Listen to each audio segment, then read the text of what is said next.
मैंने उस घड़ी को पहली बार तब देखा था जब पापा के गुजरने के बाद हम उनके पुराने घर को खाली करने गए थे। घर वैसे ही बंद पड़ा था, दीवारों पर जमी धूल, कोनों में मकड़ी के जाले और हर चीज में एक अजीब सी ठंडक थी।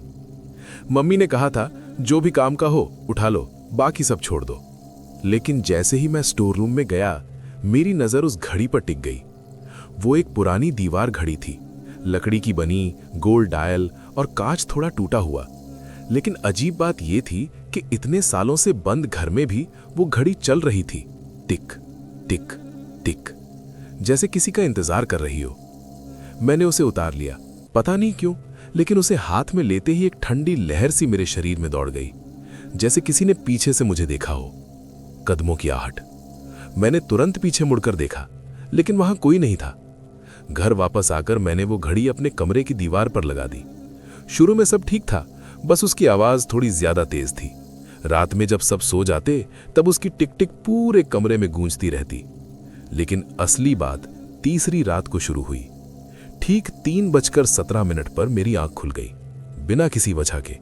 और तभी मैंने देखा घड़ी की सुइयां उल्टी दिशा में घूम रही थीं, टिक टिक टिक, लेकिन उल्टा। मैं कुछ देर तक उसे घूरता रहा, फिर अचानक वो रुक गई और कमरे में एक अजीब सी खामोशी छा गई। इतनी गहरी खामोशी कि मेरी अपनी सांसों की आवाज भी भारी लगने लगी। तभी दरवाजा धीरे धीरे खुला। मैंने सोचा मम्मी होंगी, लेकिन जो अंदर आया उसे देखकर मेरी रूह कांप गई। वो दादाजी थे, लेकिन दादाजी तो सालों पहले गुजर चुके थे।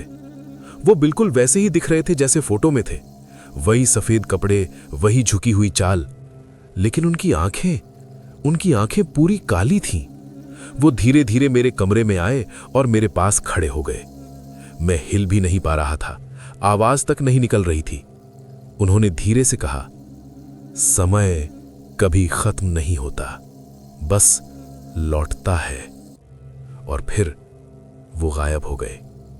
अगली सुबह मैंने ये बात किसी को नहीं बताई, खुद को समझाया कि शायद सपना था। लेकिन उसी दिन मैंने पुरानी अलमारी में दादाजी की एक डायरी ढूंढी। उसमें लिखा था, ये घड़ी हमारे परिवार में पीढ़ियों से है। हर रात 3:17 पर यह समय को उल्टा करती है और जो लोग जा चुके हैं उन्हें वापस लाती है। लेकिन हर बार वो कुछ साथ ले जाते हैं। मेरे हाथ कांपने लगे। मैंने तुरंत वो घड़ी दीवार से उतार दी, लेकिन अब बहुत देर हो चुकी थी। उस रात फिर 3:17 पर मेरी आंख खुली।